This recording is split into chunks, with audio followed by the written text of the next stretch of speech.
Okay, we're live at the 2018 Volleyball School Nationals. I'm here with Mike Dudson, Volleyball New Zealand's coaching advisor. Mike, you've been here a few days. What's your impression of the tournament, having been to a few of these over the years? Yeah, a few of them. 172 teams, enthusiastic kids, some really good quality of play. What I've particularly noticed is that we look at Team 55 to take a number, and sometimes they're pretty good and they're matching Team 15 and 16. Certainly we have our top 10 schools or thereabouts that are at a really, really high level, but anything below that is certainly a level that we haven't had in the past, or we wouldn't have had 15 years ago for sure. Yeah, not going that deep into the tournament. Yeah, and I think it's, we start with 32 that can be the possible champion of the Division 1, and after day two we've got it refined down a little bit closer, but on day one, I think if someone walked in the gym and looked around, they wouldn't know which one of those 25 or so teams could be number one. So that's exciting for the sport, that there's quality at, quite deep. And then you go down to the second tier and you've got teams that, like from 30 to 50, and there's some really good teams in that bracket too, and certainly some great athletes which are part of our athlete development pathway, and we think that those athletes is deep in the tournament. Some of the lower seeded teams and slower finishing teams are still on the pathway to being part of our performance program, so it's exciting for the sport. Yeah, I noticed just in terms of teams down in that grade, last year's boys champion, Manarewa High School, are actually only in that third tier. They're aiming for position 33 as high as they can go. So it shows you have to perform right through your local regional tournaments before you get here. Yeah, and I think that's, like we know that, there was basically around 80 or not 80 teams that participated in Auckland over the Auckland Champs recently.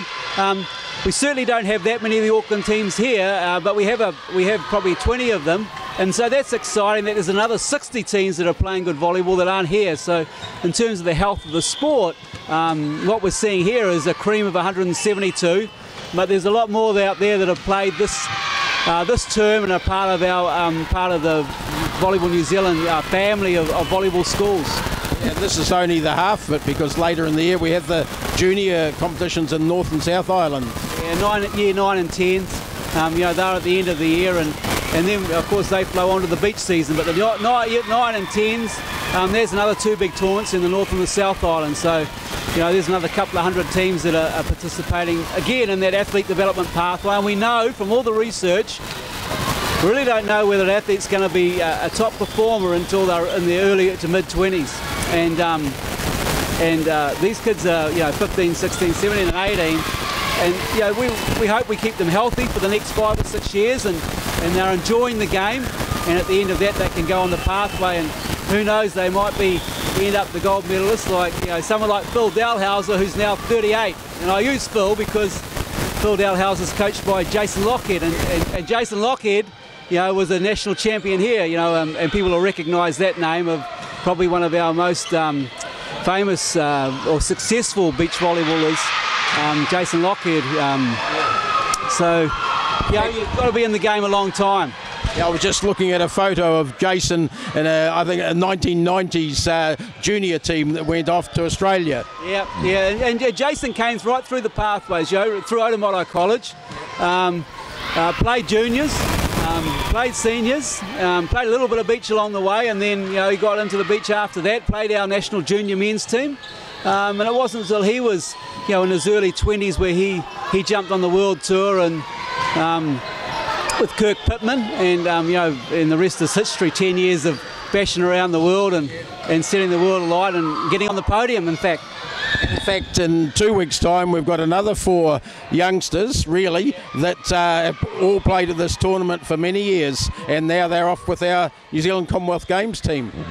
And again, the key part of the athlete development pathway is playing, enjoying, staying healthy, playing a variety of sports, and we think the window of indoor volleyball that goes through term 1 is just one aspect of an athlete's development, and so that's a key aspect, and they put their heart and soul into it, and we see the passion, or you probably hear the passion that's in the background, and that's it's exciting for them to be able to be part of this big tournament. And and hopefully they have a wonderful experience and learn along the way.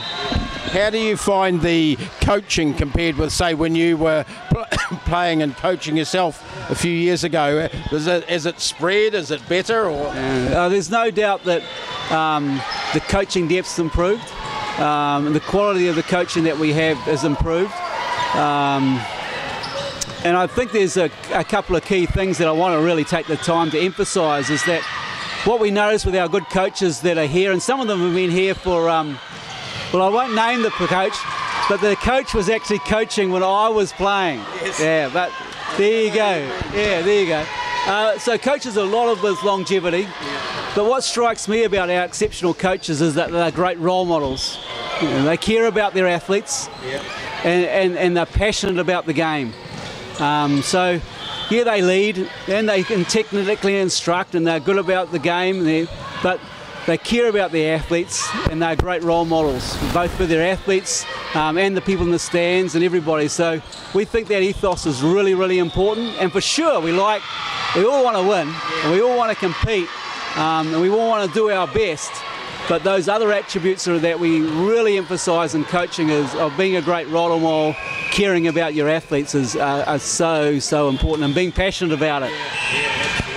What would you say to people that are thinking of getting into coaching, maybe ex-players, sometimes parents, because there's not enough coaches in the school? What's your advice to people in that thinking about it at this stage? Yeah. Well, firstly, jump in because it's fun. Yeah. Secondly, we've been given 2 ears and 1 mouth, so use those in those proportions. Listen really carefully to your athletes. Watch what's going on. Use words sparingly, but be nice and clear, and let the athletes play. Let the athletes play. Yeah. So lots of good role models. They'll learn most from watching and doing. Doing's the key. Watching's the second key. Our words as coaches, slot those in third. Yeah. Now, I come from an area next door to your region, which has got hundreds of kids wanting to play volleyball, and is a real problem getting enough people prepared to coach. What's the sort of elements of a coach development program that would help an area, sort of a newer, smaller area perhaps? Yeah, good question.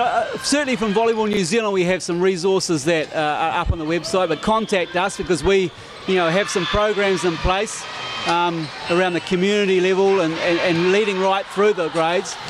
I suppose one of the key aspects is supporting the coach and providing some structure so that they don't have to do everything. So if you're in an area and you want some coach assistance, contact Volleyball New Zealand for sure. But try and support the coach and do as much as you can. And I think there's plenty of knowledge on the website, and I think our links through our website highlight some of what we think are the key things to help coaches out. Now, we've got a famous international coach coming out to the country soon. You want to say a little bit about him? Yeah, we are very fortunate. I mean, those that know the Growing the Game project, international project, they'll be maybe aware of John Kessel. And John Kessel's been out to New Zealand a couple of times, 2 or 3 times. So he's out here and he's got a couple of sessions. One's in Christchurch. I think that's in the 13th of April, if I stand corrected, 13th, 14th of April that weekend. Again, information on our website. And I've known John since 1984. So we met up with him in LA, or in Arizona actually, but when we would do a trip of LA in '84, and kept in contact regularly since then, so it'd be nice to catch up with him again. Have done several times over the years. So but going to John, you've got a person that's they've been involved in a country that bases their learning of volleyball on science, and so not necessarily on tradition, whilst they have great traditions, but they base it on science. So what is the most effective way to teach athletes skills? What's the way that people learn? What does the research tell us? And John delivers that in a fantastic way, so it's really engaging, and I encourage anyone that's interested in volleyball or motor learning or skill learning to get along and listen to John. That's great. Well, thanks very much, Mike Dudson, Volleyball New Zealand's coaching advisor. We're about to start the semi-finals in the boys and girls first divisions, so you'll be seeing them next up on Sport TV. Thank you.